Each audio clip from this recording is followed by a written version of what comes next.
Ui nào nào, ui này, nào con tay thử tới đâu? Nó lốp nó không có nè. Hiện lại hiện tay thử thì. Đừng có bạch con nát đắng chứ nào cháu không có. Lười. Ba lười. Đứa thao nó muốn là thử tập lười.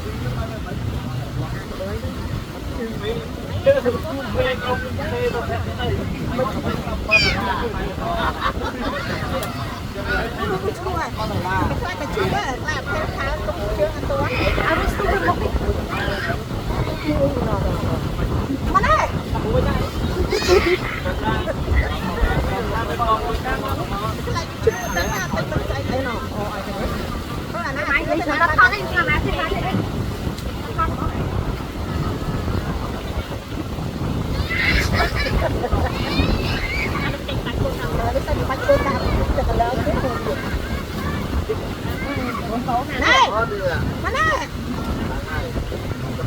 Mất thôi mai nữa nó lốp mót không à. Ôi đẹp thật tiên này. Ê, tua đấy nè. Ai,